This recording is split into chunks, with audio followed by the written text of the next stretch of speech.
कल्याणच्या मोहने परिसरामध्ये काल रात्री 2 गटात वादाचे अक्षरशः तुफान फटाके फुटले।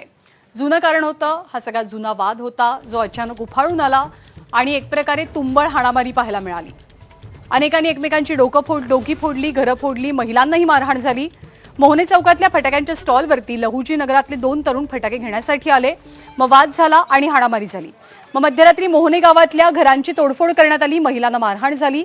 यावेळी राष्ट्रवादीच्या पदाधिकारी संध्या साठे या जमावाला रोखण्याचा प्रयत्न करत होत्या। त्या एकट्याच गुंडांचा सामना करत होत्या, त्यांना सुद्धा खूप मारहाण झाली आहे। हा सगळा प्रकार घडत असताना पोलीस सुद्धा उपस्थित होते, पण पोलिसांना जमाव काही आवरत नव्हता।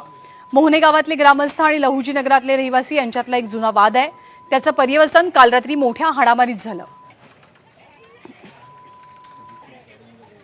खडकपाडा पोलीस स्टेशनला परस्पर विरोधी दोघांकडूनही गुन्हे दाखल करण्यात आलेले आहे। काही लोकांना आम्ही ताब्यात घेतलेलं आहे। परिस्थिती शांततात आहे। शांतता कमिटीची मीटिंग वगैरे घेण्यात आलेली आहे। आता परिस्थिती शांतता आहे। आणि या सगळ्या घटनेमध्ये ज्या महिलेला मारहाण करण्यात आली त्या महिलेनं काय म्हटलंय, काय आपबीती सांगितलीये ती आपण पाहूया।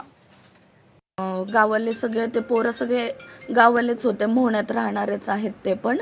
आणि ते सगळे घरं वगैरे फोडायला लागलोत। बाहेर आलो तर आम्ही विचारलं काय झालंय, घरं का फोडायला लागलात। आमच्या पण घरावर दगड वगैरे फोडले, आमची खिडकी फुटली आहे, खिडकी फुटून घराच्या आतमध्ये दगड आली आहेत, भांडे फोडले, टीव्ही फोडलाय। आणि महिला आल्या माझा आवाज ऐकून महिला आल्या आणि तिथे 1-2 पुरुष पण होते, तेही आले। तर त्यांनाही मारहाण केली, कोणाच्या पाठीवर मारलंय, कोणाचं डोकं फोडलंय, माझ्याही डोक्यात रॉड घातलंय। आणि मोहने परिसरामध्ये हा सगळा वाद इतका का पेटला, नेमकं काय घडलं, या संदर्भात प्रत्यक्षदर्शींशी संवाद साधले आमचे प्रतिनिधी सुरेश काटे यांनी। आपण पाहूया। रात्री 11च्या 10:30च्या सुमारास इथे भांडण झाले, फटाक्यांच्यावरून वाद झाला।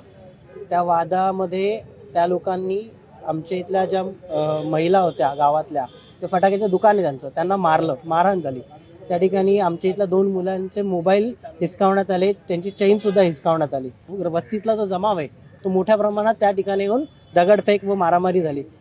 हा जमाव रामवाडी नावाचा एक एरिया आहे जिथे ते लोक राहतात, तिकडे गेला।